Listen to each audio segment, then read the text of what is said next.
शिवाजी महाराजांचा अपमान करायचा म्हणून ब्राह्मणांनी कुत्र्याचं शिल्प तिथे बसवलं. संभाजी ब्रिगेडला वाघ्याच्या पुतळ्यामध्ये एवढं इंटरेस्ट कशासाठी? नेमकं त्यांना काय सिद्ध काय करायचं आणि साध्य काय करायचं? शिवस्मारक बांधलं ब्राह्मणांनी, कुत्र्याचा पुतळा बांधला कोणी? ब्राह्मणांनी. आता मला प्रश्न असा पडतो की कुत्र्याच्या पुतळ्यामुळे शिवसमाधीचा मुळात अपमान कसा होतो? 1985च्या कुलाबा गॅजेटरमध्ये तर शिवसमाधीचाही उल्लेख नाही आहे. कुत्रा चितेमध्ये उडी मारेल हे संभवत नाही. ब्राह्मणेतर वादामध्ये धनगर कुठून आले मग आणि का आले? की वाघ्या पुतळा जो झाला तो राम गणेश गडकर यांच्या विकृत बुद्धीतनं निर्माण झालेलं ते काल्पनिक पात्र, तो शिवरायांचा अपमान करण्यासाठी म्हणून ब्राह्मणांनी ते बसवलं. सभासद बखर तर वाघ्याचा उल्लेख नाही म्हणून सभासद बखर समकालीन म्हणून मान्य बरं का, परंतु मग दादाजी कोंडेबद्दल सभासद बखर लिहिते, त्याचं काय करणार? ऐतिहासिक गोष्टीवर कोणत्याही विवादास्पद स्टेटमेंट करायला राजकीय पक्षांना बंदी घाला. कृष्णाजी अनंत सभासदची बखर ब्राह्मणांना जर मान्य आहे तर ब्राह्मणांनी दादोजी कोंडेचा पुतळा होता तिथे बसवावा आणि मी त्याला समर्थन देईन. मग कुठलाही समकालीन संदर्भ वाघ्याच्या अस्तित्वाचा ठाम पुरावा देत नाही, मग वाघ्याला खरं कसं मानायचं? सप्रेम नमस्कार, विनंती विशेष द पोस्टमनमध्ये आपल्या सर्वांचं स्वागत आहे. मी तुमचा पोस्टमन अक्षय. मित्रांनो, आज महाराष्ट्रामध्ये 2 स्मारकांच्या भोवती खूप मोठ्या प्रमाणावर वाद सुरू आहेत. एक म्हणजे औरंगजेबाची कबर आणि दुसरं म्हणजे वाघ्या कुत्र्याचं स्मारक. याच वाघ्या कुत्र्याच्या स्मारकाच्या भोवती खूप प्रश्न उपस्थित केले जात आहेत. 2 समाजामध्ये वाद निर्माण होईल, तेढ निर्माण होईल अशा प्रकारची वक्तव्य केली जात आहेत. तर वाघ्या कुत्र्याच्या स्मारकाच्या भोवती जे काही प्रश्न उपस्थित केले जात आहेत त्याच्यावरती आज आपण चर्चा करणार आहोत. आपल्यासोबत चर्चा करण्यासाठी आलेले आहेत संजय सोनवणी सर. संजय सोनवणी सर हे इतिहासाचे अभ्यासक आहेत आणि या विषयावरती त्यांनी बरंच लेखन केलेलं आहे, बरेच लेख लिहिले आहेत, एक पुस्तकही लिहिलेलं आहे. चर्चा सुरू करण्याच्या पूर्वी मी जो हा शर्ट घेतलेला आहे, जो कुर्ता घातलेला आहे, तो घेतलेला आहे जनता खादी भांडार, लक्ष्मी रोड, पुणे येथून. तुम्हाला जर खादीचे कपडे घ्यायचे असतील तर तुम्ही त्यांच्या स्टोअरला भेट देऊ शकता. पत्ता खाली डिस्क्रिप्शनमध्ये दिलेला आहे. चला तर मग चर्चेला सुरू करूयात.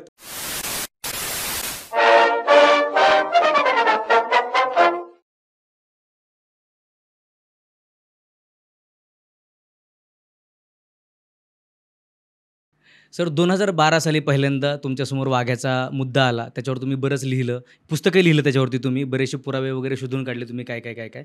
पण तुम्हाला असं वाटलं होतं की परत एकदा हा मुद्दा चर्चेला येईल म्हणून? अजिबात नाही. मी तर बासनात बांधून ठेवला होता.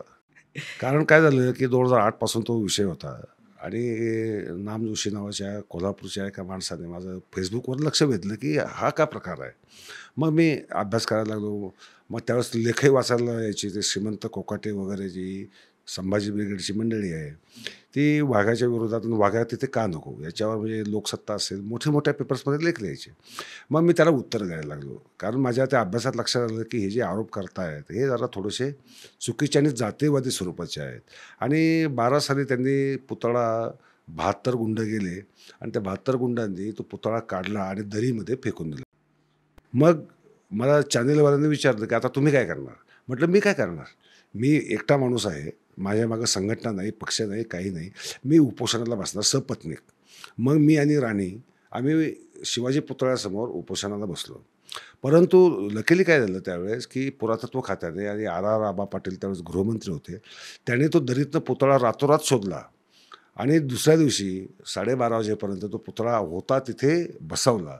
आणि तो मला कळालं. तिथे गावडे म्हणून माझे मित्र होते, त्यांनी मला फोन केला म्हणे साहेब उपोषण सोडा, पुतळा बसला आहे. मग मी प्राध्यापक हरी नरके यांच्या हस्ते उपोषण सोडलं आणि अशा रीतीने तो विषय संपला. पण आज महाराष्ट्रामध्ये ऑलरेडी इतके सारे विषय असताना, इतके सारे महत्त्वाचे प्रश्न असताना, वाघ्या असेल किंवा औरंगजेबाची कबर असेल, असे प्रश्न वारंवार, असे मुद्दे वारंवार मुख्य प्रवाहामध्ये चर्चेला येणं, याचं काय प्रयोजन आणि याला काय अर्थ काय या चर्चांना? अशा तुम्ही जे म्हणताय ते अत्यंत योग्य आहे की महाराष्ट्रासमोरचे जे बाकीचे प्रश्न आहेत आणि अनंत आहेत आणि अत्यंत गंभीर आहेत, म्हणजे तरुणांच्या रोजगाराचे असतील, आत्महत्यांचे असतील, म्हणजे शेतकरी किंवा विद्यार्थी यांच्या आत्महत्यांचे प्रश्न असतील, गुन्हेगारीचे प्रश्न असतील, हे सगळे कुठेतरी आडवळणाला पडलेत. भविष्यातली आव्हानं आहेत, म्हणजे समजा AIने जी काय आव्हानं निर्माण नाही केली, जी काय असेल त्याच्याबद्दल जी गंभीर सामाजिक चर्चा व्हायला पाहिजे ती व्हायचं राहिलं बाजूला. आणि आपण वाद कशाला घालतोय की वाघ्या होता की नव्हता, औरंगजेबाची खबर पाहिजे की नको पाहिजे, शेख सल्ला, बडा शेख सल्ला या दर्ग्याच्या जागी आधी मंदिरं होती का, मग याचं काय करायचं, मग त्याचं काय करायचं. म्हणजे इतिहासातलं ज्याचा खरं म्हणजे वर्तमानाशी संबंध नाही, तसा डायरेक्ट संबंध काहीच नाही आहे, तरी पण तो आणून लोकांना भावनिक करायचं, त्यांना उद्रेकित करायचं आणि जातीय किंवा धार्मिक हे वाद निर्माण करायचे, हा एकमेव हेतू या साऱ्या प्रकारांमागं आहे. संजय सोनवणेंना वाघ्या कुत्र्याचा एवढा पुळका कशासाठी? असेल वाघ्या, नसेल वाघ्या, काही असू शकतं. परंतु संजय सोनवणे म्हणजे बाकी इतिहासकारांच्यावरती गप्पा असताना संजय सोनवणे आधीही 2008, 9, 10, 11, 12 आणि आज परत एकदा वाघ्याच्या बाजूने प्रेस कॉन्फरन्स घेत आहेत, वेगवेगळ्या चॅनलवर मुलाखती. कशामुळे नेमकं एवढा पुळका का? याला पुळका शब्द नाही म्हणता येणार. याला शब्द आपण जरा चांगला थोडासा नाही, चांगला नाही, गंभीरपणे जर पाहायचं झालं. मुळात काय होतं की एक मुका प्राणी आहे. ज्याला स्वतःला लिहिता येत नाही, वाचता येत नाही, त्यांनी कधी स्वतःचा इतिहास दिला नाही. असं म्हटलं जातं की शिकारींचा इतिहास आपल्याला माहिती असतो, पण सिंह ज्यावेळेस इतिहास लिहायला लागेल हां. त्यावेळेस तो इतिहास वेगळाच असेल. म्हणजे आपण कुठेतरी तो एक अन्याय करतोय, पहिली गोष्ट. दुसरी गोष्ट की तो पुतळा बसला 36 साली. त्यावेळेस कोणाला आक्षेपार्ह वाटलं नाही. ज्यांनी त्यांना देणगी दिली त्यांना आक्षेपार्ह वाटलं नाही. आणि जवळपास 2012पर्यंत कोणाला आक्षेपार्हच वाटलं नाही. तिथे जाणाऱ्या लोकांची असतील किंवा पर्यटक असतील, बाहेरचे असतील, देशातले, विदेशातले जे पर्यटक येतात देशभरातनं, त्यांना ते काही आक्षेपार्ह वाटलं नाही. मग अचानक आक्षेपार्ह का वाटला? कारण त्याच्यामुळे मला तिसरं कारण महत्त्वाचं काय दिसलं की याच्यामागे ब्राह्मण-ब्राह्मणेतर वाद आहे. ब्राह्मण-ब्राह्मणेतर वाद असल्यामुळे हा वाघ्याचा प्रश्न निघाला. कारण लक्षात घ्या, तुमचा प्रश्न येण्याच्या आधीच सांगतो की मुळात हा पुतळा किंवा शिवसमाधी बनवली कोणी? ती बनवली लोकमान्य टिळक आणि नंतर नचिन केळकर यांच्या रायगड समितीने. शिवस्मारक समितीने ती केली. आता शिवस्मारक ब्राह्मणांनी बांधून शिवस्मारक पाडात ही मागणी करू शकत नव्हते. हां. पण ब्राह्मणांनी पुतळा बांधला आणि शिवाजी महाराजांचा अपमान करण्यासाठी म्हणून हा पुतळा बांधला वाघ्याचा. वाघ्याचा. म्हणजे तो अत्यंत कलुषित मनाने ब्राह्मणांनी मुद्दाम शिवरायांचा अपमान करण्यासाठी तो पुतळा बांधला, असा प्रचार 12 साली होत होता. आताही तोच प्रकार आहे, फक्त तो आता छुपा झाला, कारण मुख्यमंत्रीच ब्राह्मण आहे सध्या. परंतु त्यावेळेस मात्र डायरेक्टली असं म्हटलं जात होतं की ब्राह्मणांनी शिवरायांचा अपमान करण्यासाठी कुत्र्याचा पुतळा बसवला आणि याचा बाकी कशाशी काही संबंध नाही. आता मला असा प्रश्न पडला की जर समजा शिवरायांचा अपमान जर ब्राह्मणांना करायचाच असता, असं आपण गृहीत धरू, करायचा होता, त्यांनी मुळात शिवस्मारक बांधलं कशाला असतं? शिवस्मारक त्यांना बांधायचं मुळात काही कारण होतं, आपणच करायचं होतं. आणि वाघाचा पुतळा तर अजून शिवस्मारक 1926ला पूर्ण झालं आणि 1936 साली हा पुतळा बसला. आणि त्या पुतळ्यावर जर आपण बघितलं, एक राजसन्यासमधलं वाक्य आहे आणि एक तुकोजी राजे होळकरांनी कशी याला देणगी दिली, शर्मिष्ठा राज आणि तुकोजी होळकरांनी, याची नोंद त्या पुतळ्यावर आहे. आता हे तुकोजी होळकरांना काय करू शकत होते, पण राजसन्यास आणि राग गडकरी यांच्यावर प्रचंड संताप. त्याच्यावरती येणारच आहे मी, राम गणेश गडकरींवरती येणारच आहे पुढच्या प्रश्नामध्ये, की राम गणेश गडकरींचं जर तुम्ही पाहिलं, म्हणजे त्यांनी संभाजी महाराजांबद्दल राजसन्यासमध्ये जे काही लिहिलं आहे ती सगळं जर आपण पाहिलं, तो मोनोलॉगमध्ये जे काही त्याच्यावरून त्यांच्या पुतळ्याची तोडफोड झाली मागच्या वेळी. परंतु त्यांनी लिहिलेलं म्हणजे त्याच्या आधी या कुत्र्याचं नाव वाघ्या होतं असं कुठंच आलेलं नाही आहे. म्हणजे गडकरींच्या पुस्तकाच्या अर्पण पत्रिकेमध्ये पहिल्यांदा त्याचा उल्लेख आलेला वाघ्याचा. त्याच्या व्यतिरिक्त दुसरा कुठला पुरावा नाही आहे. मग ह्याला कितपत खरं मानायचं? आता प्रश्न असा आहे, खरं काय मानायचं आणि खरं काय मानायचं नाही. एक तर आपला महाराष्ट्रच काय, अख्खा भारतातला आपण इतिहास जर पाहिला तर मुळात इतिहास लेखनामध्ये आपल्या एवढे कच्चे कुणीच नसेल. पण ते जाऊ द्या, जो काही इतिहास आहे तो अत्यंत वाह्यात स्वरूपाचा आहे. वाह्यात, मी हा शब्द वापरतो मुद्दाम, कारण ग्रँड डफने इतिहास लिहिला शिवाजी महाराजांचा पहिल्यांदा, परदेशी माणूस यावा लागला, लक्षात घ्या.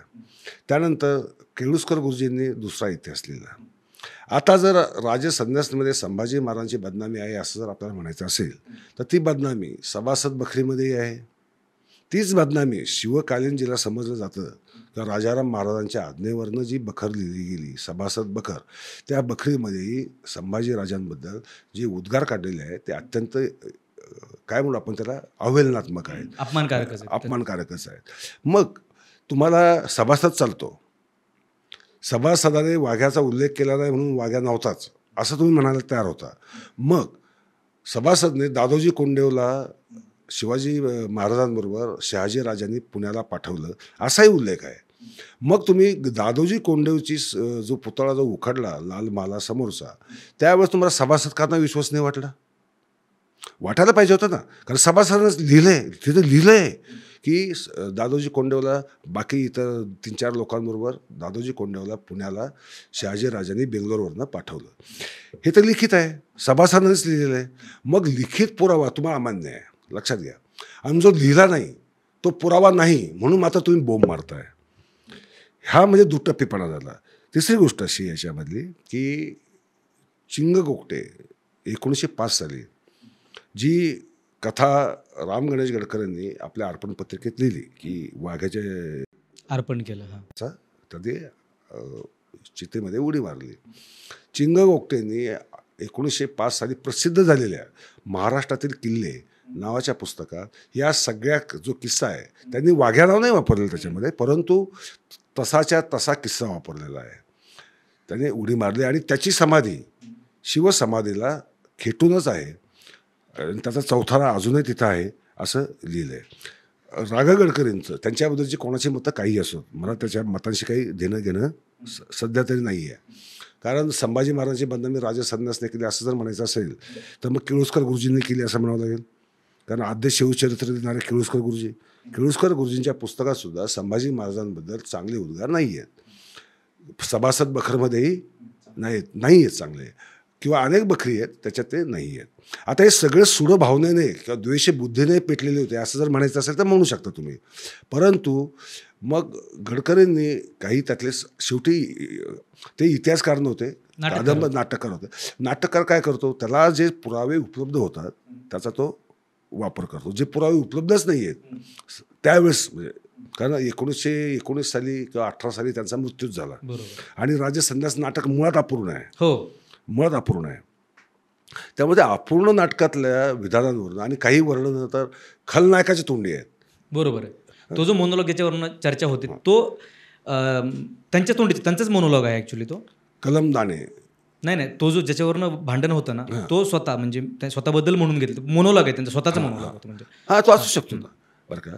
कारण ते शेवटी नाटककार होते, त्यांना त्यांच्या पद्धतीने पात्र रंगवायची होती. पात्र रंगवताना लेखक त्याच्या प्रतिभेने रंगवत असतो. आता शेक्सपियरने जुलियस सीझरचं जे चित्रण केलेलं आहे किंवा क्लिओपात्राचं जे चित्रण केलं आहे किंवा मार्क अँटनीचं जे चित्रण केलेलं आहे ते ऐतिहासिक आहे का? ते अजिबात ऐतिहासिक नाही आहे. ऐकून घे. ते ऐतिहासिक नाही म्हणून कुणी शेक्सपियरला फासावर चढवा किंवा शेक्सपियरने विकृत बुद्धीने लिहिलं असं तर आरोप केलेला नाही. उलट त्याच्या प्रतिभेला सगळ्यांनी सलाम केलेला आहे. कारण त्यांना माहिती आहे की हे नाटक आहे, हा इतिहास नाही. ती प्रगल्भता आपल्या इकडे नाही आहे, ती नाही आहे. ते दुर्दैव आहे. मग दुःख करायचं, ती प्रगल्भता नाही याचं दुःख करायला पाहिजे. परंतु तोही विषय जाऊ दे. चिंग गोगटेंच्या 1905च्या पुस्तकामध्ये शिवसमाधी शेजारी समाधी आहे हा उल्लेख आहे. राम गणेश गडकरींच्या अर्पण पत्रिकेमध्ये शिवसमाधी शेजारीच वाघाची समाधी आहे हा उल्लेख आहे. म्हणजे समाधी आहे, लक्षात घे. वाघ्या नाव असं तो नसतो, नाव काही असू शकेल समजा, परंतु कुत्रा आहे त्याचं आणि तो लाडका होता शिवाजी महाराजांचा आणि शेजारीच त्याचा चौथारा आहे किंवा त्याचा समाधी आहे असा उल्लेख ह्या दोघांनीही केलेला आहे. आता तिसरी गोष्ट जी हे सगळे लोक विसरतात, मग 1884च्या कुलाबा गॅझेटियरमध्ये भोसले नावाच्या एका गृहस्थाने शिवसमाधी उकरली होती धनाच्या लोभाने आणि रायगडावर अनेक ठिकाणी 2 माणसं तो बरोबर घेऊन गेला होता कुलाब्यावरनं.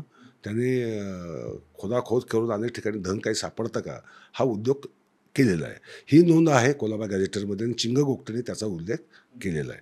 मग त्या भोसलेबद्दल ज्याने शिवाजी महाराजांच्या खुद्द समाधीचीच नासधूस केली त्या भोसलेला शोधा. तो भोसले कोण होता? कोणीही असू शकेल, कारण ते काही एका विशिष्ट जातीचं आडनाव नव्हे, परंतु त्यासाठी मात्र कोणी कष्ट घेतलेले नाही आहेत. कारण शिवसमाधीचं नुकसान करणारा, त्याच्या धनाच्या आशेने लुडबुड करणारा, लोभाने लुडबुड करणारा कोण होता, तो माणूस कोण याचीच कोणी चौकशी केलेली नाही. बरं, आता चौथी गोष्ट, तो कुठे सापडतो पुरावा. हे झाले 2 पुरावे की राम गणेश गडकरी जरी इतिहासकार नसले तरी ही अर्पण पत्रिकेतली गोष्ट आहे आणि शिवसमाधी शेजारीच समाधी आहे असा प्रत्यक्ष पाहिल्यासारखा तो उल्लेख आहे. नाटकात काय म्हटलं तर जाऊ दे, नाटकात तर काही म्हटलेलं असेल, पण ही अर्पण पत्रिका आहे. 2 गोष्टी आपण सेपरेट करू. चिंग गोगटेच्या याच्यातही उल्लेख आहे.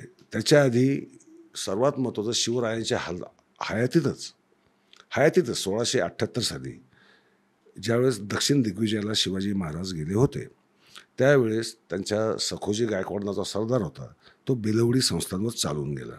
बेलवडीकडे परत येतो सर मी. त्याच्या आधीच्या याच्यावरती मला खूप प्रश्न आहे की तुम्ही मगाशी म्हटले की चिगा गोगटेने 1905 सालच्या एका याच्यामध्ये लिहून ठेवले की त्यांच्या बाजूला समाधी आहे. जर तुम्ही 1936च्या आधीचे फोटोज पाहिले, तर त्याच्यामध्ये कुठे वाघाचा पुतळा व्हिजिबल नाही आहे. कुठल्याही फोटोमध्ये, कुठल्याही छायाचित्रामध्ये नाही आहे. मग चिगा गोगटेने नेमकं काय पाहिलं? चौथरा पाहिला, कारण शिवाजी महाराजांची समाधीही अस्तित्वात नव्हती त्यावेळेस. तो फक्त अष्टकोनी चौथरा, तोही उद्ध्वस्त झालेला. कारण काय झालं, त्याचा वेगळा इतिहास आहे. 1818 साली ब्रिटिशांनी ज्यावेळेस पेशवाई संपवली, त्यावेळेस रायगड ताब्यात घेण्यासाठी त्याच्यावर तोफांचा भडीमार केला. बाजूच्याच जो रायगडाचा किल्ल्याच्या बाजूचाच डोंगर आहे, डोंगर घेतला, त्याच्यावर तोफा तोफा चढवल्या आणि तिथून तोफांचा भडीमार केला. त्यामुळे रायगडावरची एकही वास्तू शिल्लकच राहिली नाही धड अवस्थेमध्ये. उदाहरणार्थ प्रके घाणेकर हे नाव आपल्याला माहिती असेल, त्यांनी दुर्गेश्वर रायगड नावाचा एक ग्रंथ लिहिला आहे. त्यात जो उल्लेख केलेला आहे, तो उल्लेख अक्षरशः डोळ्यात पाणी आणेल असा आहे की छत्रपती शिवरायांची राजधानी, ज्याला आपण भारताचं जिब्राल्टर म्हणतो, त्याची अवस्था एवढी दयनीय होती की कोणतीही गोष्ट कुठे आहे याचा आजही तपास लागत नाही आहे. म्हणजे उदाहरणार्थ जी भुयार आहे किंवा तळघर आहे, ते रत्नशाळा आहे की खलबतखाना आहे, हे आजही लोकांना ठरवता आलेलं नाही आहे. म्हणजे अनेक वास्तू या कशाच्या काय आहेत, हे स्नानाची पाणी गरम करण्याची जागा होती का इथे लोकांना मारण्यासाठी केलेला चौक होता, म्हणजे आजही हे समजत नाही आहे. तर तरी आता काही गोष्टींचा जीर्णोद्धार झालेला तरी आहे, त्यावेळेस तर तेही नव्हतं. त्यामुळे कोणती गोष्ट शाबूत असेल, पुतळा शाबूत असेल, शिव स्मारक शाबीत असेल, याची शक्यताच नव्हती. कारण जे काही लोक गेले, म्हणजे अगदी इंग्रजसुद्धा जे गेले, जे स्टिंकर असेल किंवा जे कुलाबा गॅझेटरने जे वर्णन केलेलं आहे, आता 1985च्या कुलाबा गॅझेटरमध्ये तर शिवसमाधीचाही उल्लेख नाही आहे. मग शिवसमाधी नव्हतीच असं समजायचं का आपण? कारण शिवसमाधी कुठे आहे याचाच लोकांना तपास नव्हता. मग कुत्र्याची समाधी कुठे याचा कोण तपास घेत बसेल?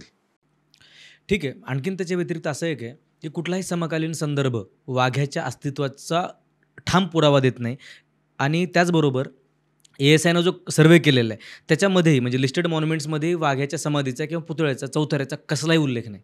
मग वाघ्याला खरं कसं मानायचं मग? आता पहिली गोष्ट अशी आहे, आपण कुठल्याही पत्रव्यवहारात पण नाही आहे. समकालीन पुराव्यांकडे आपण जाऊ. जो बेलवडीचं आता बोलायला हरकत नाही. 1678ला शिवाजी महाराज ज्यावेळेस दक्षिण दिग्विजयासाठी गेले, त्यावेळेस त्यांच्या सखोजी गायकवाड नावाच्या सरदाराने बेलवडी संस्थांवर आक्रमण केलं. त्यात तिथला जो संस्थानिक होता येसाजी देसाई, तो मारला गेला आणि त्याच्या पत्नीने विरोध केला, युद्ध चालू केलं तलवार घेऊन. शिवाजी महाराज ज्यावेळेस कळालं हे चाललंय, एक महिला आपल्या लढते, तर ते सरदाराला त्यांनी मागं बोलवलं, स्वतः बेलवडीला गेले आणि सावित्रीबाईला, म्हणजे मल्लाबाईला, त्याचं नाव मल्लाबाई होतं, त्या मल्लाबाईला ते राज्य परत दिलं. त्यांच्या मुलाला मांडीवर घेतलं आणि दूध भातासाठी म्हणून राज्य परत दिलं, लक्षात घ्या. आणि तिला सावित्री हा किताब दिला. तर याची स्मृती म्हणून मल्लाबाईने काय केलं, त्याची अनेक शिल्प निर्माण केली. त्या शिल्पामध्ये वरच्या भागामध्ये छत्रपती शिवाजी महाराज आहेत, आबदागिऱ्या घेतलेले मावळे आहेत आणि घोड्याच्या बाजूनेच एक कुत्रा झेपावत चाललेला आहे. आणि त्या पुतळ्याचा दुसरा जो भाग आहे खालचा, एक चतुर्थांश, त्याच्यामध्ये शिवाजी महाराज त्या मल्लाबाईच्या मुलाला दूध भात भरवत आहेत, अशा स्वरूपाचं ते शिल्पांकन आहे. म्हणजे शिल्पामध्ये आणि शिवाजी महाराजांच्या हयातीतल्या कुत्रा येतो, म्हणजे कुत्रा होता, त्याचं नाव काही असो, कुत्रा होता आणि त्याला शिल्पात घ्यावं असं मल्लाबाईला वाटलं. एवढं त्याचं महत्त्व निश्चितच होतं, नाहीतर कोणत्याही शिल्पामध्ये कुत्रा सहसा कोणी घेत नाही. पण हा झाला एक, काय म्हणून आपण त्याला, पुरातत्वीय पुरावा. याला एक उपप्रश्न विचारू लगेच. हां, की असं मान्य करू की त्या शिल्पामधला जो प्राणी आहे खाली, तो कुत्रा आहे, परंतु 2-2.5 वर्ष चालणाऱ्या दक्षिण दिग्विजयासाठी शिवाजी महाराज आपल्या लाडक्या कुत्र्याला घेऊन कशासाठी जातील? हां, आणि जरी समजा गेले आणि वापसही आणलं, तरीही त्यांच्या चितेमध्ये उडी मारली, याचा काय पुरावा त्या कुत्र्याने? आता पहिली गोष्ट अशी आहे की बरोबर नेलं की नाही नेलं. आता उदाहरणार्थ शाहू महाराजांची चित्र आहेत तत्कालीन, म्हणजे कोणते शाहू? पहिले शाहू. त्यांच्या घोड्याच्या बाजूने 2 कुत्रे चाललेले आहेत, अशी चित्र आहेत. त्यामुळे कुत्रे हे किती लांबचा प्रवास करू शकतात, घोड्याच्या वेगाने पळू शकतात, त्यामुळं ते बरोबर नसतील असं म्हणणं, आता हा तर्कदुष्ट किंवा तर्कनिष्ठ दोन्ही अर्थाने तो घेता येईल. मुद्दा असा आहे की मुळात त्या शिल्पामध्ये कुत्रा आला कसा? तो शिवरायांच्या जीवनामध्ये कुत्रा असल्याखेरीज तो आला नसता, ही पहिली गोष्ट. आता दुसरा बाब तू जो म्हटला की चितेमध्ये उडी मारली, आता मला इथे शक्य वाटत नाही. कुत्रा चितेमध्ये उडी मारेल हे संभवत नाही. परंतु परंतु सर्वात महत्त्वाची गोष्ट की ज्याची असंख्य उदाहरणं पण आहेत, आजही होतात, की मालक मेला किंवा मालक दिसला नाही तर ते अन्नत्याग करतात बरोबर. आणि आपला जीव देतात. त्यामुळे त्याने जीव दिला असेल, तसा जीव दिला असेल. आता लोकसमजुतीमध्ये आता सामान्य माणसं दंतकथा बनवण्यामध्ये, आपल्या भारतच काय जगभरामध्ये मिथकं बनवणं हा एक छंद असतो लोकांचा, की ते अलौकिक रूप द्यायचं. ते अलौकिक रूप त्यातनं दिलं गेलं. त्याने आगीत उडी मारली हे म्हणणं म्हणजे ह्या दंतकथेचा भाग झाला. परंतु कुत्रा नव्हता, त्याने प्राणत्याग केला नाही असं मात्र आपल्याला म्हणता येत नाही. आणखीन एक, तुम्ही आता शाहू महाराजांचा उल्लेख केला. आता शाहू महाराजांचं जे श्वानप्रेम आहे, त्यांचे कुत्र्यांवरती जे प्रेम होतं ते सर्वश्रुत आहे. त्याचे भरपूर पुरावे आहेत. त्यांच्याकडे वेगवेगळ्या जातींची कुत्री होती. त्यांचा जो आवडता कुत्रा होता त्याचा जो त्यांनी पुतळा बांधला तो त्यांनी स्वतःच्या हयातीतच बांधला आहे. सो तो इथं जो तर्क तुम्ही इथं मांडताय तो गैरलागू होतो, कारण की त्यातनं एव्हिडंट आहे. म्हणजे शाहू महाराजांचं श्वानप्रेम हे एव्हिडंट आहे आणि त्यांनी त्याचा पुतळा त्यांच्या हयातीत बांधलेला आहे. तसं शिवाजी महाराजांच्या आवडत्या कुत्र्याबद्दल किंवा त्यांच्या आजूबाजूला कुठलाही कुत्रा असल्याचं, वाघ्या किंवा फॉर दॅट मॅटर कुठलाही पुरावा नाही, कुठलाही पत्रव्यवहार नाही आहे. आता याचा मुद्दा पहिला की मुळात शिवरायांचा जो काळ होता तो राजकीयदृष्ट्या म्हण, सामाजिकदृष्ट्या म्हण अत्यंत धामधुमीचा काळ होता. त्यावेळच्या ज्या बखरी आहेत त्यासुद्धा अल्पाक्षरी आहेत, अत्यंत थोडक्यामध्ये, आणि फक्त राजकीय घडामोडी आहे त्याचं ते वर्णन त्या बखरींमध्ये केलेलं आहे किंवा पत्रांमध्ये तर त्या घटने संदर्भातच फक्त उल्लेख आहे. तिसरी गोष्ट अशी की शिवाजी महाराजांची अनेक कागदपत्रं आजही अदृश्य आहेत. म्हणजे सभासद बखरच आपण घेतली तर त्याच्या 5 आवृत्त्या उपलब्ध आहेत आणि त्या एकाशी दुसऱ्याशी संबंध नाही असं स्वरूप आहे. म्हणजे मुळातच इतिहास जतन करण्याबाबत आपण अत्यंत दुर्दैवी आहोत. पत्रांमध्ये काय उल्लेख येईल, कशाला उल्लेख येईल? आता समजा माझ्याकडे मांजर आहे, मी माझ्या मांजराबद्दल तुला कशाला लिहित बसेल? मी माझ्या बायकोला लिहील किंवा माझ्या मुलीला लिहील की बाबा आपली फ्लू जरा बरं नाही आहे, जरा ते आठवण काढते वगैरे. मी तुला सांगणार नाही ना, किंवा त्रयस्थ लोकांना सांगणार नाही. त्याचा संबंध, ती व्यक्तिगत गोष्ट आहे. आणि व्यक्तिगत गोष्टी आता उदाहरण शिवाजी महाराज जे भोजन करत होते त्यांनी भोजन केलं असे उल्लेख सभासद बखरही करते, पण भोजन काय केलं याचा उल्लेख करत नाही. मग शिवाजी महाराज शाकाहारी होते की मांसाहारी याच्यावर आजही वाद होतात. म्हणजे सध्याच्या काळामध्ये खरोखरच होतात. बरं ठीक आहे, पत्रांचं याच्यासाठी म्हटलं की बऱ्याचशा पत्रांमध्ये घोड्यांच्या आणि हत्तींचे उल्लेख आहेत. हां, मग कुत्र्याचा नाही आहे तरी नाही, घोड्यांचा आणि हत्तीचा उल्लेख आहे ते युद्धाच्या कामाचे होते. जप्त किती केली, म्हणजे मोगलांवर स्वारी केली, किती घोडेस्वार होते, किती हत्ती होते, किती तोफा होत्या याचं वर्णन आहे, किती बंदुकी होत्या म्हणजे याचंही वर्णन आहे. तसंच मग शत्रूकडनं जप्त काय केलं, मोगलांकडनं काय जप्त केलं, अफजल खानाचं त्यांचं काय जप्त केलं तर ते यादीच दिलेली सभासदने की 2000 घोडे, 300 हत्ती, 400 तोफा. ही युद्धामध्ये वापरल्या जाणाऱ्या गोष्टी आहेत. कुत्रा हा काही युद्धामध्ये वापरला, स्वतःचा पाळलेला कुत्रा कोणी युद्धामध्ये तर वापरत नसतं आणि वापरत नाही. त्याच्यामुळे त्याचा उल्लेख करण्याचं काही कारणच नाही आहे, ते संयुक्तिकही नाही आहे. बरोबर. मगाशी तुम्ही उल्लेख केला तुकोजी राजांचा. अशी एक गोष्ट मी ऐकली, खरी खोटी माहिती नाही आता, की ज्यावेळेस म्हणजे केळकर असतील किंवा इतर जी समिती होती, म्हणजे छत्रपती शिवरायांच्या स्मारकासाठी जी समिती निर्माण झाली, तर त्यांनी तुकोजी राजेंची भेट घेतली. फंड्स गोळा करण्यासाठी, देणगीसाठी त्यांनी भेट घेतली. परंतु काही कारणामुळे तुकोजी राजेंनी असमर्थता दर्शवली देणगी देण्यासाठी, इंग्रजांना भिवून समजा. सो नची केळकर आणि इतर मंडळींनी असं सांगितलं की तुम्ही म्हणजे वाघ्याच्या समाधीसाठी देताय असं म्हणून द्या, आणि त्याच्या निमित्ताने त्यांनी ती समाधी तिथे बांधली, असं माझ्या 1-2 ठिकाणी वाचनात आलं. नाही, तुझं वाचनात आलं ते बरोबर आहे, परंतु मजकूर खोटा आहे. ओके. याचं कारण असं आहे की 1906 साली केळुस्कर गुरुजींनी आद्य शिवचरित्र लिहिलं, त्याचा इंग्रजी अनुवाद केला. ते झाले कर्जबाजारी. कोण? केळुस्कर गुरुजी. त्यांना छत्रपती शाहू महाराजांनी 1000 रुपयांची मदत केली, परंतु 1000 रुपयात कर्ज कसं फिटणार?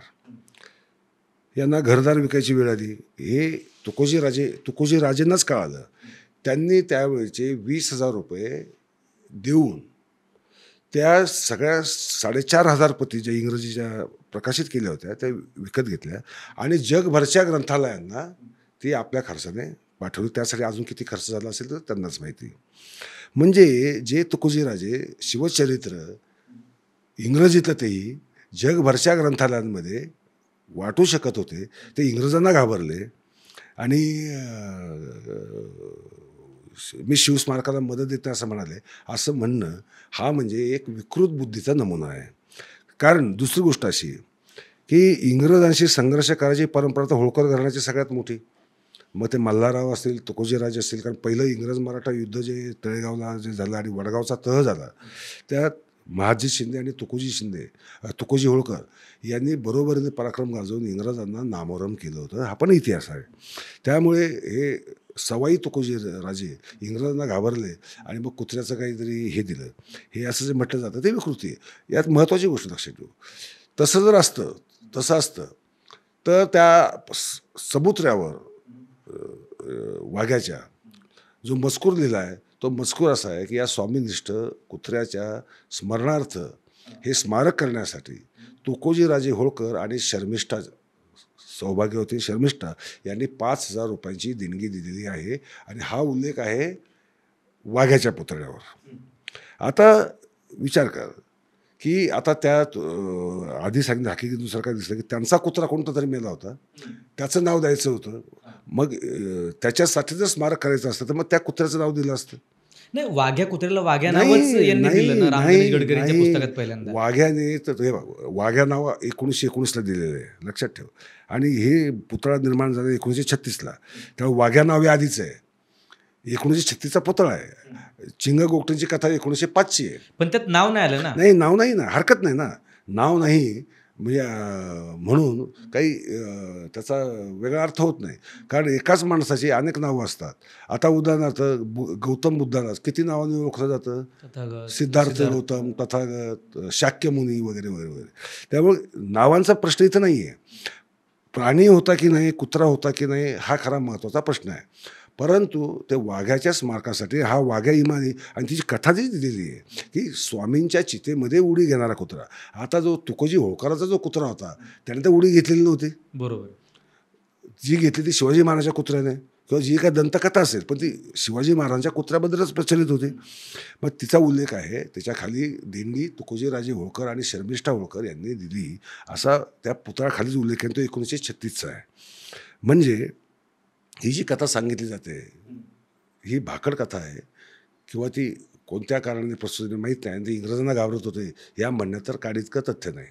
जर सगळं झालं, तुम्ही तर्काने बऱ्याचशा गोष्टी सांगितल्या, परंतु लिखित ऐतिहासिक पुरावा एक तरी असायला पाहिजे. एवढ्या सगळ्या बखरी आहेत, पत्रव्यवहार आहेत, इंग्रजांनी लिहिलेले प्रवास वर्णन आहेत किंवा इतरही यातल्या. मग तुम्ही एका जर्मन पुस्तकाचा पुरावा दिला होता, परंतु ते जे पुस्तक आहे ते ऑनलाईन कुठंच अवेलेबल नाही आहे सध्या. त्याची प्रतही कुठंच अवेलेबल नाही आहे आणि तुमच्या व्यतिरिक्त ते कुणी महाराष्ट्रामध्ये तरी पाहिले की नाही हेही माहीत नाही. मग त्याला खरं कसं मानायचं? आता असं आहे, खरं मानायचं की नाही मानायचं हा ज्याचा त्याचा प्रश्न आहे आणि मी काही कल्पनेने पुरावे फॅब्रिकेट करत नाही. हां. आता हे जे पुस्तक आहे याचा उल्लेख 2012पर्यंत हे पुस्तक इंटरनेटवर आर्काईव्हमध्ये उपलब्ध होतं आणि त्यातनंच मी उतारा घेतला आणि त्याचा प्रकाशक, त्याचं वर्ष, प्रकाशन झाल्याचं वर्ष, त्यानंतर ज्या संस्थेने म्हणजे बासेल इथल्या संस्थेने प्रकाशित केलं ते आणि किती नंबर पानावर हा उल्लेख आहे ते सुद्धा त्यात दिलं. आणि उल्लेख आहे, लक्षात घे, उल्लेख आहे तो सुद्धा मी जर्मनीमधला दिला, त्याचा इंग्रजी अनुवाद दिला आणि मग मी मराठी अनुवादसुद्धा केला. आणि ही 1834 ते 1852 या काळात प्रकाशित झालेल्या पुस्तकांची सूची ॲक्च्युली कॅटलॉग आहे आणि प्रत्येक पुस्तकात काय काय माहिती आहे त्याची एक संक्षिप्त माहिती त्यात दिलेली आहे. तर वेअर वॉर शिवाजी म्हणजे हू वॉर शिवाजी या प्रकरणात या शिवाजी महाराजांची माहिती दिली. या पुस्तकामध्ये अगदी रायगडावर जो काही झाला का दक्षिण दिग्विजय शिवाजी महाराजांनी केला त्याचाही उल्लेख आहे त्याच्यामध्ये. आणि त्याच्यामध्ये ही जी दंतकथा आहे जी चितेत उडी घेतलेली. हो, चितेमध्ये उडी घेतल्याची आणि तो पुतळा महत्त्वाची गोष्ट तो दगडामध्ये ताशीवरित्या बसवलेला पुतळा आहे असं म्हटलंय. 1834च्या पुस्तकात. नाही, 1834 ते 52 या काळातलं पुस्तक आहे ते. हं.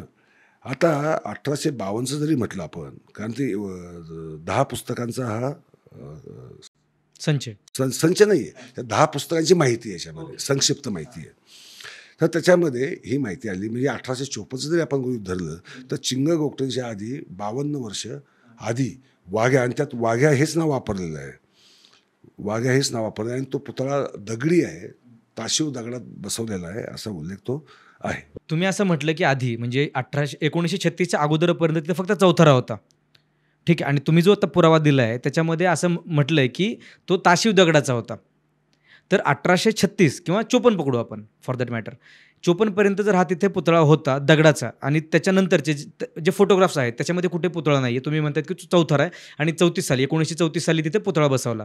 तर मग हे विसंगती नाही आहे का? अजिबात विसंगती नाही आहे. याचं कारण असं आहे की जो प्रवासी जातो, जो काही तो बघतो, शेजारी तिथले स्थानिक लोक असतात, तेही काही माहिती देत असतात. कारण कोणताही पर्यटक जातो तो स्थानिक लोकांकडनं माहिती घेत असतो. तो माहिती घेतो, त्याने ती माहिती घेतली आणि जी माहिती घेतली ती नोंदवून ठेवली. आता जर्मनांचा भारताशी काही सांस्कृतिक संबंध नाही, राजकीय संबंध नाही किंवा कोणत्याही प्रकारे ज्याला आपण म्हणू की त्यांचे काही हितसंबंधही अडकलेले नाही आहेत. काही संबंधच नाही त्यांचा. किंवा त्याला शिवाजी महाराजांबद्दल प्रेम वाटायचं किंवा द्वेष वाटायचं हे पण कारण नाही, कारण जर्मनांचा काही तसा संबंधच नाही. खरं हे जे बासेलचं चर्च आहे ते स्वित्झर्लंडमधलं, ही माणसं जर्मनीमधली, जर्मन भाषेमध्ये त्यांनी हे पुस्तक लिहिलं. आता हे जर्मन भाषेत लिहिलेलं जे पुस्तक आहे, या पुस्तकात जी काय माहिती येते ही खरं म्हणजे याच माहितीमुळं सगळ्यांची अशी झोप उडालेली आहे.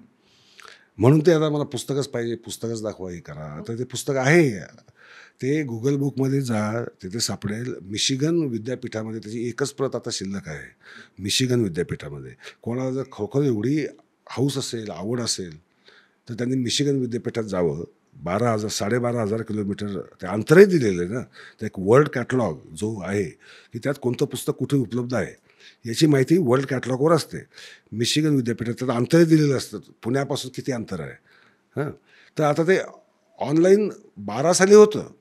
12 साली मी ते वाचलं, नाही तर मी कुठून उतारा आणला असता. मग ते प्रिंट का नाही काढले सर त्यावेळेस? मी कशाला प्रिंट काढू? मला वाटलंच नाही की हा विषय परत येणार आहे. मला वाटलं की वाघ्याचा विषय हा संपला, वाघ्याचा विषय पुतळा परत बसला, माझ्या दृष्टीने वाघ्याचा विषय संपला. आणि ते जो स्निपेट शॉट जो असतो ते मी त्यावेळेस काढून ठेवले होते ना, पण त्यानंतर मला 3दा कॉम्प्युटर बदलला आहे. त्यामुळं विचार करण्यासारखी गोष्ट आहे. माझ्या मेलसुद्धा गेल्या. म्हणजे ते हे तर जाऊ दे, हे तर फार किरकोळ गोष्ट आहे. माझ्या मेल गेल्या, माझं लिखाण गेलं. 3दा मला कम्प्युटर बदलल्यामुळं, कारण ते हार्ड डिस्कमध्ये ट्रान्सफर झाल्यानंतर व्हर्जन्स बदलली. मग जुनी व्हर्जन्स नवीन व्हर्जन्सशी कधी कधी अडॅप्ट नाही होत. तर तो भाग वेगळा, तो टेक्निकल भाग आहे. आणि मग मुळात मला त्याची गरजही वाटली नाही. परंतु त्याचं महत्त्वाची गोष्ट, मी पत्र संपूर्ण प्रत मिळवण्यासाठी हेर प्रोफेसर डॉक्टर ओरेस्टे घिसाल्वा यांना ईमेल लिहिली होती. ईमेल आहे माझ्याकडे अजून.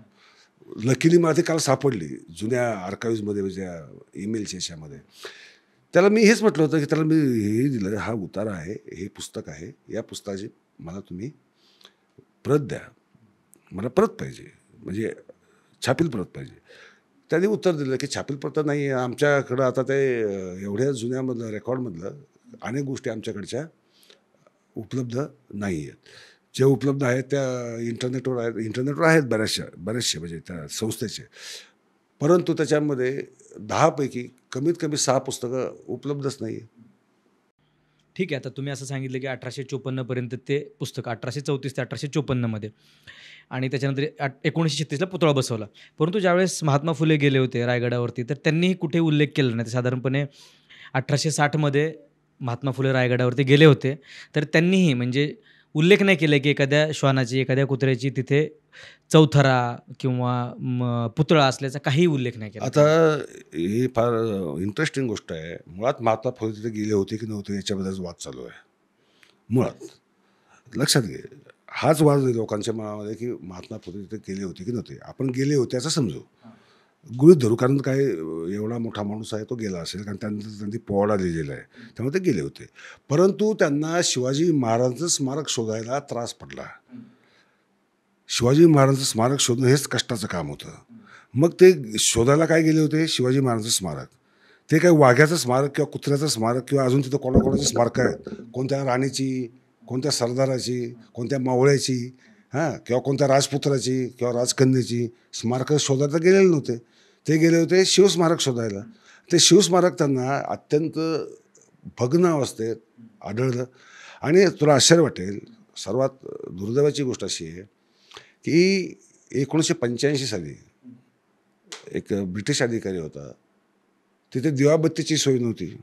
त्याने ₹1 वर्षाला ₹1 दिला तिथल्या एका ब्राह्मणाला, खाली पाचाड गाव आहे ना, त्या पाचाड गावच्या, आणि त्याला दिवाबत्तीची सोय करायला सांगितलं.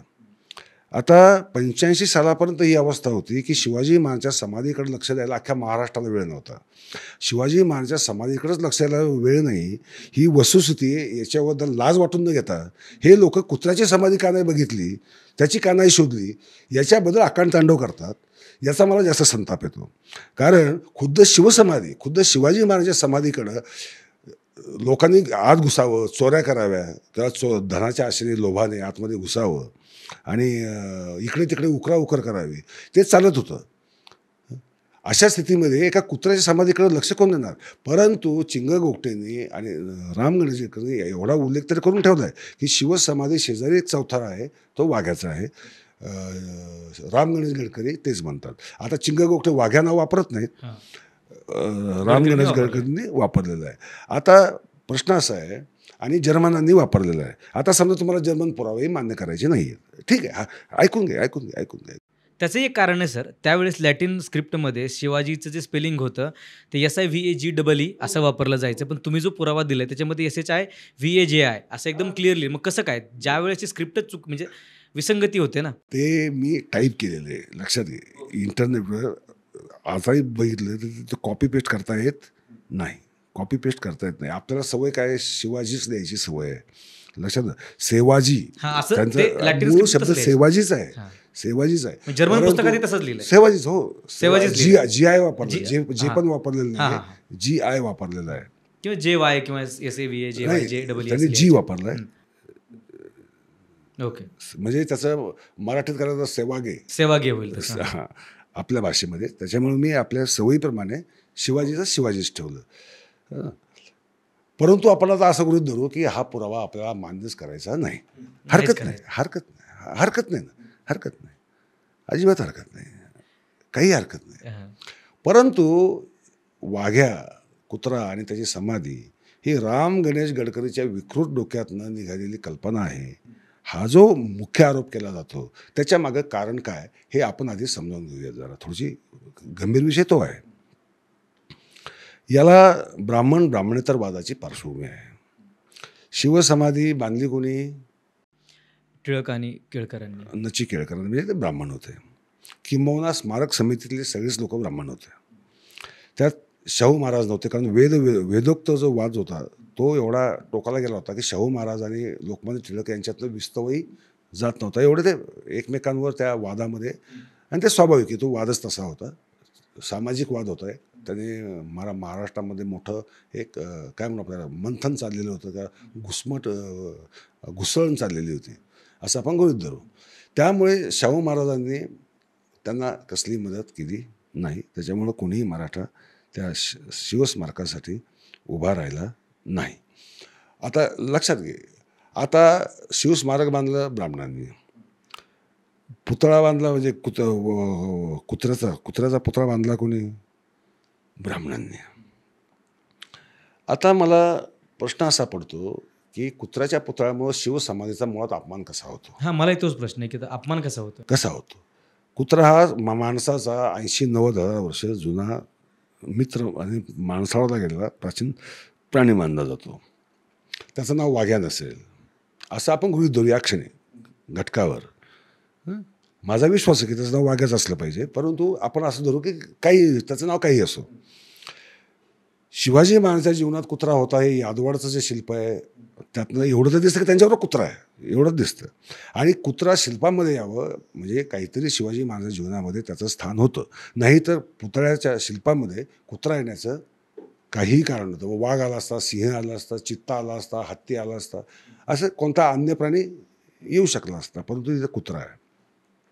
मग आता असं म्हणायचं का की शिवाजी महाराजांचा अपमान करण्यासाठी मल्लम्मा देसाईने शिवशिल्पामध्ये कुत्रा ठेवला म्हणता येईल का? नाही. आणि ते म्हणायची हिंमत कोणाचीच नाही आहे. कारण हा शिव समकालीन आहे पुरावा, लक्षात घे. म्हणजे कुत्रा होता, नाव काही असो. जर्मनांचा पुरावा मान्य नाही करायचा, नका मान्य करू. फार इच्छा असेल मान्य करायचं की नाही तर मिशिगन विद्यापीठात जावं, तिथं ते पुस्तक आणावं, किंवा ते जोपर्यंत ऑनलाईन परत उपलब्ध करत नाही तोपर्यंत वाट पाहावी. कारण आज ना उद्या ते उपलब्ध परत होणारच ते. कारण काळ गेलेला आहे. बऱ्याचशा ज्या गोष्टी पूर्वी अवेलेबल होत्या त्या आज अवेलेबल, काल अवेलेबल नव्हत्या त्या आज अवेलेबल आहेत. तर ते हे चालू असतं.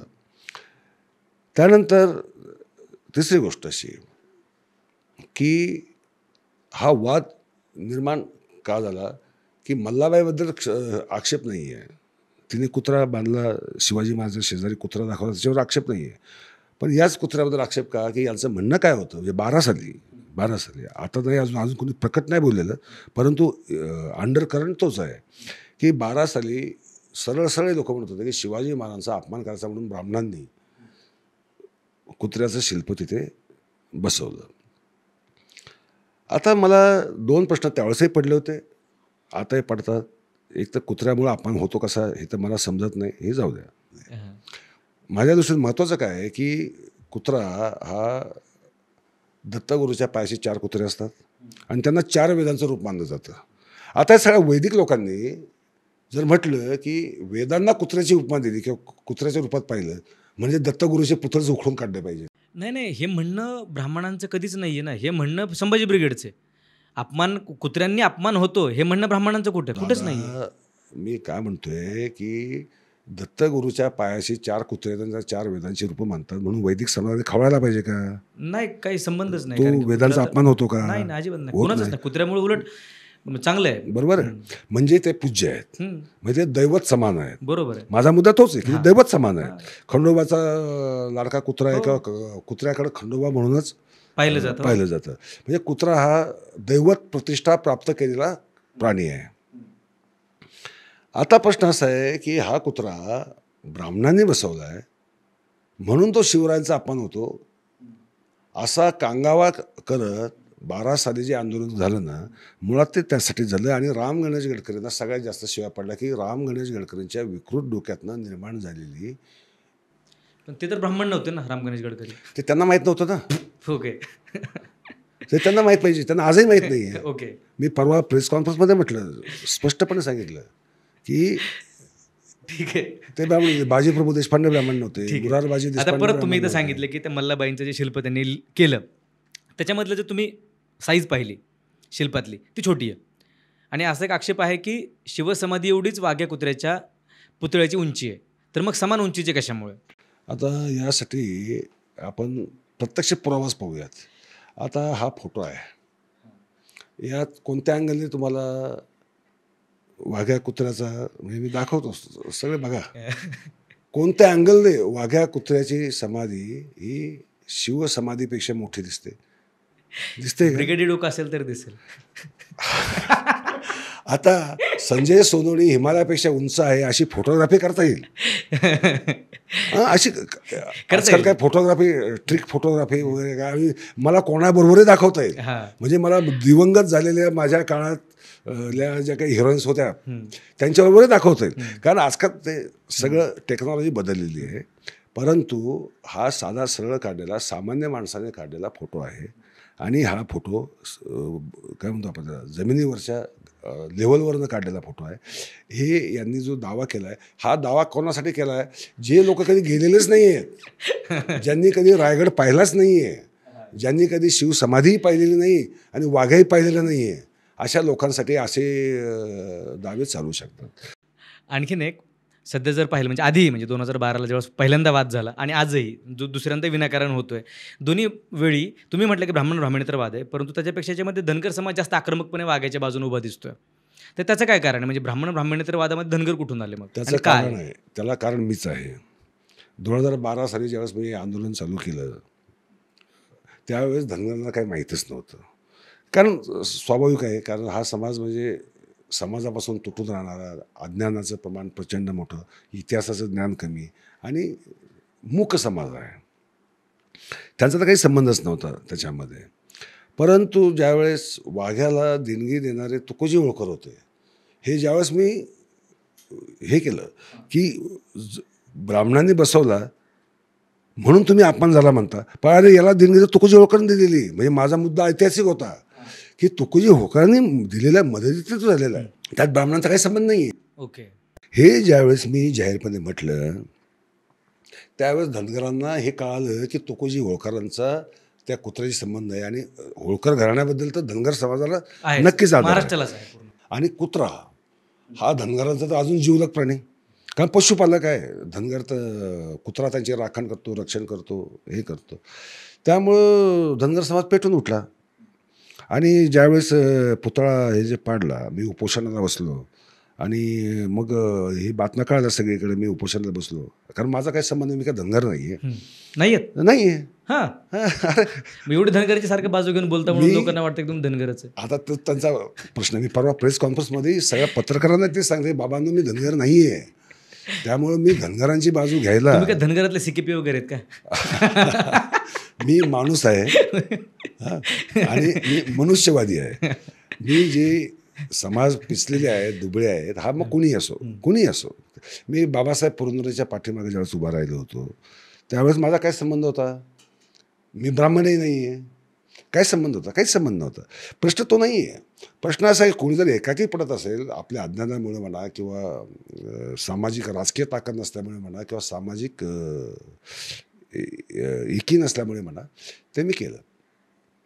तर प्रश्न असा आहे की धनगर समाज संतापणं, अस्वस्थ होणं स्वाभाविक होतं आणि तो झाला. मी उपोषणाला बसल्यानंतर मग तोडफोडही झाली. अनेक लोकांना 2-2 महिन्याच्या शिक्षासुद्धा लागल्या अक्षरशः. हो, काहींचे तर अपील अजून चालू आहेत. अजून 13 वर्षानंतरही अजून अपील चालू आहे. परवाच मला फोन आला होता काही धनगरांचा की सर हे असं केलं आहे, आम्ही तोडफोड करू का? मी त्यांना म्हटलं, बाबांना हात जोडतो, अजिबात असं करायचं नाही. या प्रकरणात आता संभाजीराजेंनी पत्र दिलं आहे मुख्यमंत्र्यांना. ते काय उत्तर देतात, त्यांचं काय म्हणणं आहे, ते काय ठरवणार आहे, त्यांची दिशा काय आहे, ते ठरवू द्यात. तिसरी गोष्ट, संभाजीराजेंचं यात चुकलं काय की संभाजीराजेंनी हे पत्र मुख्यमंत्र्यांना लिहिलंच का? म्हणजे याला राज्याचे प्रमुख आहेत. राजकीय वळण कसं लागतं मी सांगतो ना. राज्याचे प्रमुख आहेत, पण नरेंद्र मोदी तर देशाचे आहेत ना. पण नरेंद्र मोदींना पत्र देऊन उपयोग नाही आहे. याचं कारण असं आहे की रायगड हे संरक्षित स्थानक आहे आणि ते पुरातत्व खात्याच्या ताब्यात आहे. मुख्यमंत्र्यांना किंवा पंतप्रधानांना या संदर्भामध्ये पत्र लिहून मुळातच उपयोग नसतो.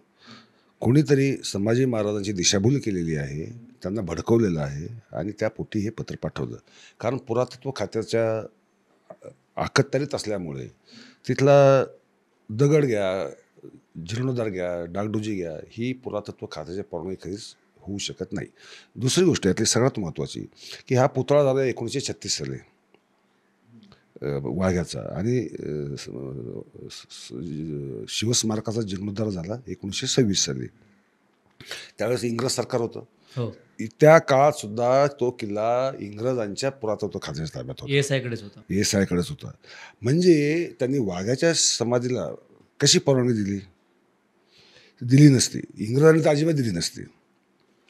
कारण इंग्रज हे ऐतिहासिक स्थळांच्या बाबतीत आपल्यापेक्षा जास्त काटेकोर आहेत. आपल्यापेक्षा जास्त त्यांनी ती वाघ्याची समाधी ही अनैतिहासिक आहे किंवा तिचा काही संबंध नाही असं त्यांना वाटलं असतं. त्यांनी त्याची समाधी होऊ द्यायला कधीही परवानगी दिली नसती. शिवस्मारकाला दिली कारण तिथे होतच ते. तर तो एक भाग झाला. आता हे पत्र यांनी लिहायला पाहिजे होतं पुरातत्व खात्याला. तर मी परवा प्रेस कॉन्फरन्समध्ये तेच म्हटलं. मग ते धावत पळत तिसऱ्या दिवशी दिल्लीला गेले, पुरातत्व खात्याला भेटले आणि म्हटलं मग संवैधानिक मार्गानेच आम्ही पुतळा काढायचा प्रयत्न करू हा शब्द त्यांनी वापरला आहे. मग आता प्रयत्न करायचा आहे, पुरातत्व खात्यात संबंध आहे आणि पुरातत्व खात्याचा संबंध जर असेल तर दुसरी गोष्ट महत्त्वाची गोष्ट ही की 2012 साली ज्यावेळेस पुतळा काढला ब्रिगेडच्या लोकांनी, त्याला परत बसवला कोणी? एस आयनेच बसवला. आता तो जर प्रतिमाच अनैतिक असती आणि पुरातत्व खात्याचं तसं मत असतं तरी कशाला बसवलं असतं? बरोबर आहे.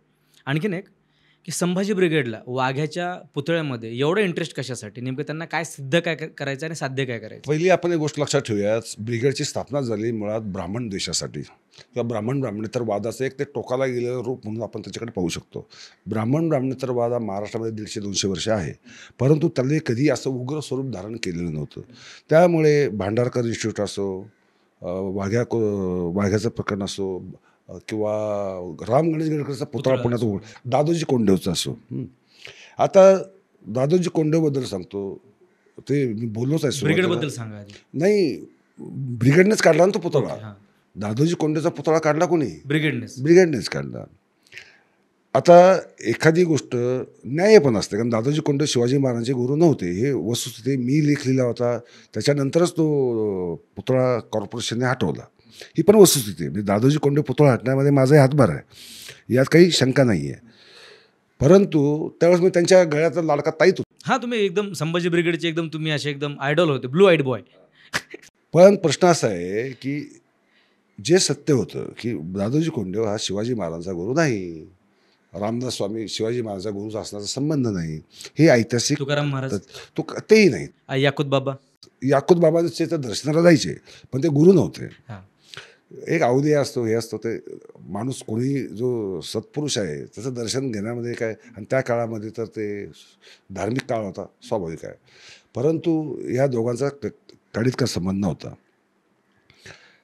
तो पुतळा काढला, त्यामुळे काय झालं की यांचं बळ वाढलं, पण यांचा आत्मविश्वास वाढला आणि पुतळे काढू शकतो. आणि मग कोणीतरी राजा संन्यास नाटक, मग ते गडकरींनी शिवाजी महाराजांचा किंवा संभाजी महाराजांचा अपमान केला आहे, त्याच्यावर मी लेख लिहिला. मी त्याही वादात होतो. गडकरींचा पुतळा काढला, त्याचा पहिला निषेध करणारा मीच होतो. लक्षात घे, आपण इतिहास फार पटकन विसरतो, जुना इतिहास बघत बसतो. माझ्या लक्षात. हां, बघा, तर त्याचा निषेध केला. यांचा राग काय की वाघ्या पुतळा जो झाला तो राम गणेश गडकरींच्या विकृत बुद्धीतनं निर्माण झालेलं ते काल्पनिक पात्र, तो शिवरायांचा अपमान करण्यासाठी म्हणून ब्राह्मणांनी ते बसवलं, हे जाहीर केलं. पण या लोकांच्या हे लक्षात आलं नाही की अरे या वाघ्याच्या पुतळ्याला देणगी दिली कोणी? तुकोजी राजे आणि शर्मिष्ठा राजेंनी दिली.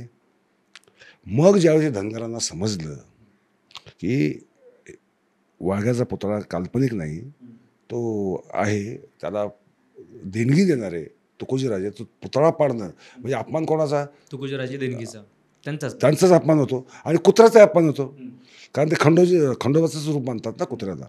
त्यामुळं धनगर समाज अस्वस्थ होणं स्वाभाविक होतं. आणि आता 13 वर्ष झाली या गोष्टीला. मी हे पुस्तक 15 ऑगस्ट 2012ला पब्लिश केलं. आता माझं म्हणणं यातलं कोणतंही पुराव्यातलं खोटं आहे म्हणजे हे अस्तित्वातच नाही. 13 वर्षात कुणीही आतापर्यंत ते सिद्ध करायला आलेला नाही.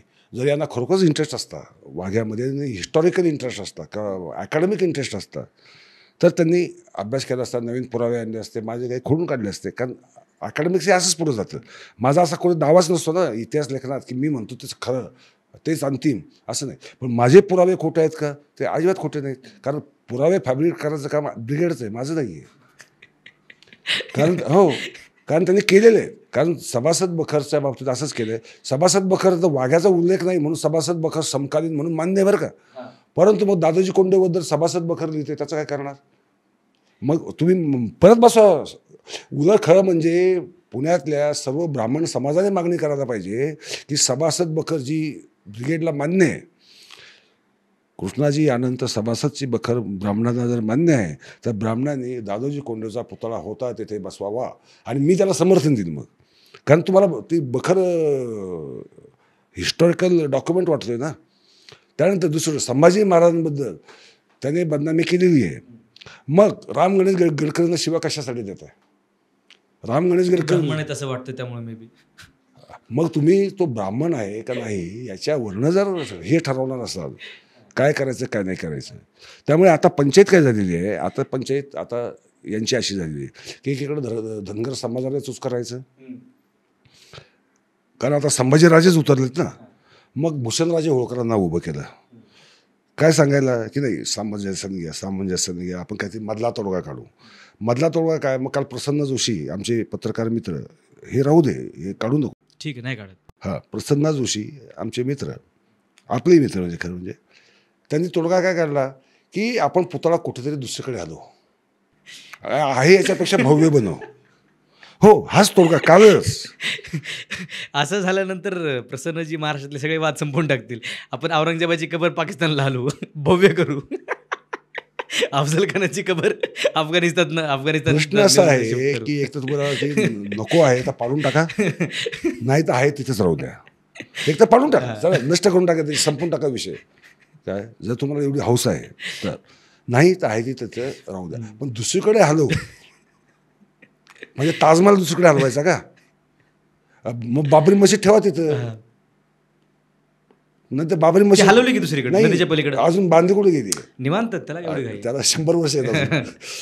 पण हा भाग झाला. दुसरा बाबर येईपर्यंत काय पण या पद्धतीने, पण त्यासाठी हिंसाचार किती झाला आपण हे विसरतो की हा ऐतिहासिक वाद करताना आपण समाजामध्ये जे एक विष पेरतो, जे एक द्वेषाचं वातावरण निर्माण करतो आणि जे एक अस्वस्थता निर्माण करतो. आजही अस्वस्थता आहे. बरं, सगळ्यात महत्त्वाचं आपण एकदम शेवटाकडे येऊ चर्चेच्या, की संजय सोनवणे सोडलं तर इतर कुठलेही इतिहासकार याच्यामध्ये ॲक्टिव्ह नाही आहेत. बेसिकली कुणाचंच काहीच म्हणणं नाही या विषयावरती. हा वाद फक्त संभाजी ब्रिगेड आणि संजय सोनवणे या दोघांमधलाच आहे का? तसं रूप आलंय, परंतु त्याच्यामागे अजून अनेक कारणं आहेत. मलाही त्याचं आश्चर्य वाटतं. खरंच म्हणजे बघा ना, संभाजी ब्रिगेड आणि संजय सोनवणे हाच वाद दिसतोय फक्त. आता त्याला संभाजीराजे भोसले आणि संजय सोनवणे असं त्याला सध्या रूप आलं, पण ते तसं नाही आहे. हा प्रश्न असा आहे की इतिहासकार जे महाराष्ट्रातले आहेत किंवा विचारवंत जे आहेत किंवा साहित्यिक जे आहेत, या सगळ्यांचे स्वतःचे आपापले अजेंडे सेट आहेत, स्वतःचे स्वार्थ सेट आहेत. आता संभाजीराजे म्हटल्यानंतर त्यांचा विरोध करायला कोणाची हिंमत आहे महाराष्ट्रात? हे उदयनराजे काय म्हणाले तर त्याचा विरोध करायची यांची तरी हिंमत नाही आहे. राजकीय पक्षांची होऊ शकते, कारण त्यांच्याकडे तेवढी फौज असते, फौजफाटा असतो. लेखक लोक, अभ्यासक लोक एकाकी असतात. हा झाला भीतीचा भाग. दुसरा भाग स्वार्थाचा भाग. हे कोणाला तरी समितीवर जायचं, कोणाला तरी पारितोषिक पाहिजे, कोणाला तरी काहीतरी पाहिजे. आता मला तर या क्षणी दुर्दैवाने मीच एकटा दिसतो की असले काही स्वार्थ नाही आहेत. मला एकच गोष्ट पाहिजे की एकतर मुळा हा वाद निर्माण का केला याचं मला आजही आश्चर्य वाटतं. बिनकामाचं काही कारण नसताना 8 दिवस माझे अक्षरशः वाया घालवलेले आहेत. मी जे तुमच्याकडे तर कुत्रे बी नाही घरी. कुत्रे नाही माझ्या घरी. नाही, आता अनेक लोक सल्ला देतात मला, सोनवणी तुम्हाला एवढं कुत्र्याचं प्रेम आहे त्याच्यात तुमच्या घरी त्याचा घरी पाळा म्हणतात. परंतु बरं, वाघ्याचे वंशज मिळतील का आपल्याला कुठे पॉडकास्टसाठी? ते DNA आपण आणून फक्त भुंकणारे लागते ना कुत्रा, ते फक्त भो असा भुंकला पाहिजे ना, बाकी कशाला कुत्रा लागतं.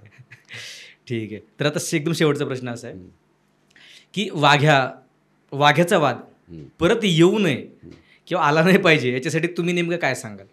मी उद्या वकिलांना माझ्या भेटायला चाललो आहे, ज्यांच्याशी मी ऑलरेडी बोललेलो आहे. मी ते जाहीरही करून मोकळा झालेलो आहे. मी गप्प बसत नाही, काही विषय सोडून देत नसतो, कारण ही दुसऱ्यांदा वेळ आली त्याच्यामुळे ही गंभीर गोष्ट आहे. कारण दुसरा वाघ्याचाच प्रश्न नाही, हे उद्या अजून कोणाचाही प्रश्न काढतील.